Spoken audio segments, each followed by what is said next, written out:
Hey, my name's James Nicholson and welcome to my YouTube channel. In this video, I want to talk about how you can convert your existing home into a buy-to-let mortgage. How can you get permission to do that?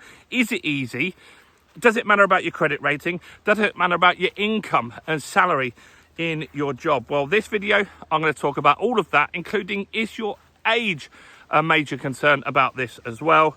So if you're new around here, and you haven't done already, do make sure you subscribe to the channel over there and hit that bell notification. We're on the way to 45,000 subscribers. Hopefully, by the time you see this, that's where we're already at. You can see somewhere around this video how close we are to 45,000 subscribers. So let's get that together.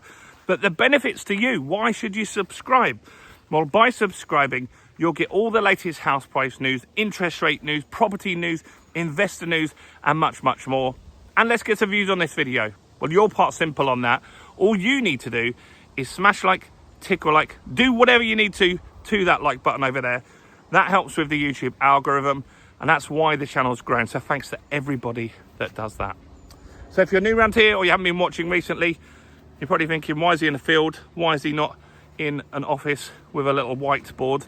Well, I'm in Carcassonne in France at the moment. I'm having a couple of weeks here.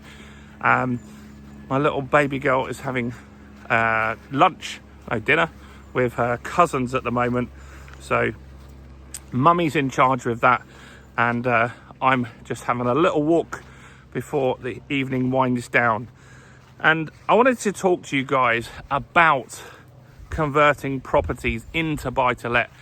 I've done that. So I bought my first property in Dorking in Surrey in 1999.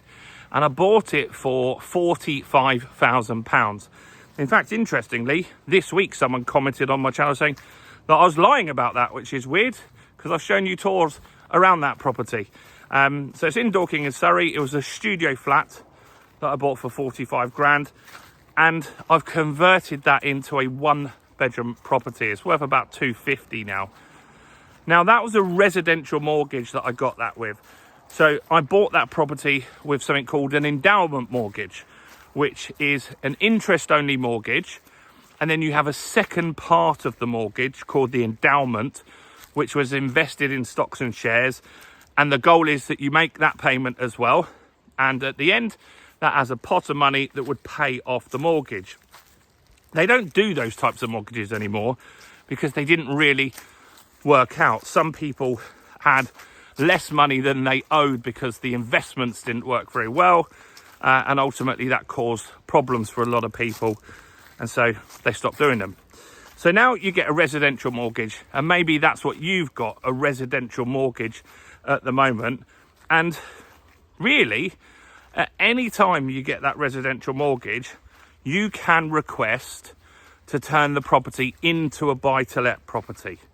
But if you do it after a week, they're going to be a little bit suspicious and think, this isn't what you signed up for. You would have known really what was going to happen here, and they're unlikely to let you do it. If it's 6 months later or a year later or 2 years or 3 years later, I'd say a minimum of 6 months, they will consider allowing you to do that. And so what they need is to give you permission. You need consent to let. That's the first step. So if you have a residential mortgage, you get consent to let the property out, and that allows you to then rent the property out. What's very important is you cannot get consent to let if you stay in the property. So you need to move out. So you'll either need to buy another residential property, or you will need to go and rent somewhere. That's important, right? You can't live in the property anymore. What else do they want? Just show you down here. So this is a little river at the bottom of our garden that we got. Pretty wide, not very fast. So yeah, you'll need consent to let. That's the first step. That's pretty easy to get. Can't get it after the first week. If you've been there a year, you're pretty much likely to get that. Next is how much equity is in the property. You see, with a buy-to-let property, they like you to have at least 25% equity.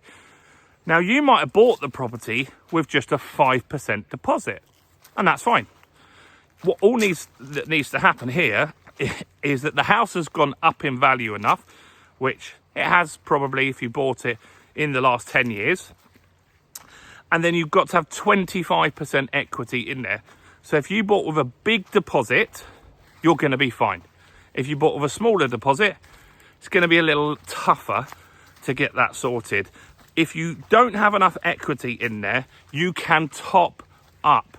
And so you can create that equity. So you can give them a payment of 5 grand, 10 grand, 20 grand, whatever it is, to build that equity in there, reduce your mortgage size, and allow you to do that. So it's the equity first, and the consent is important as well. So those two things are very, very important. What's next? What else do they care about? They will want to make sure that, just got to make sure I've got some notes on this just to make sure that, yeah, next is that you can afford the payments. So how's that worked out? Well, the affordability in this is not really based off how much you earn. Now, they do ideally want you to earn at least 20 grand. That's a little tick. But you can get a buy-to-let mortgage with no income. You can get a buy-to-let mortgage if you're retired as well. The affordability comes into it where they're going to consider how much is the monthly rent. So if they're going to then give you a new mortgage that's got a monthly payment of 500 quid, then you're going to make sure that you're earning at least 750 in rent in order to make those payments every single month. That's what they want to check, that the rental payment is significantly more than the than the mortgage. And if you've got that, then you're going to be able to afford it. Now, they're also going to look at your credit rating. So they want to make sure they're going to continue to lend you loads of money and you've moved out the property, that you still got good credit. So they might check your CCJs, they might check that you've not got too many credit cards. All of these kind of things is a consideration. So that's important, that you've got a good credit rating. You should always be working on improving that.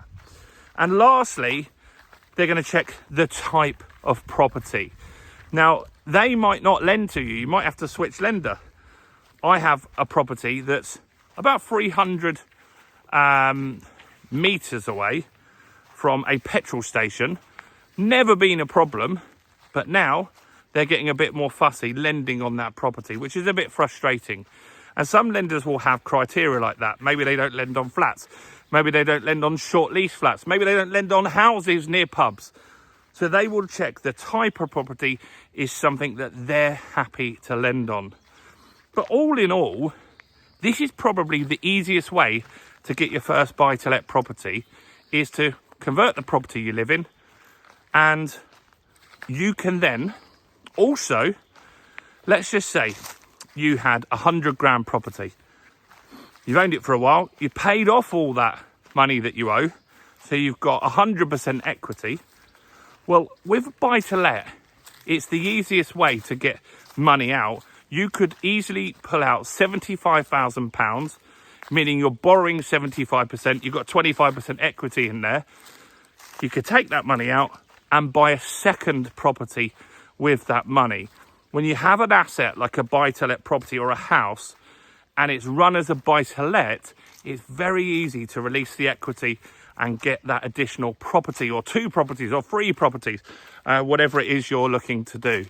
And that's how you turn a residential property into a buy-to-let property. If you've got any questions, or maybe you've done it before, let people know in the comments. Do smash like, do subscribe, and also while you're here, let's grab that mortgage guide. We've got a mortgage guide down below, how to get the best mortgage deals in 2025, how to find the best broker, how to get the best deals, when do you need to start the process, all of that, all the questions that I get asked all the time on the channel. 1,200 of you have grabbed that already, so do make sure you grab that below while you're here. Check out all the other content as well on the channel, including this video right here.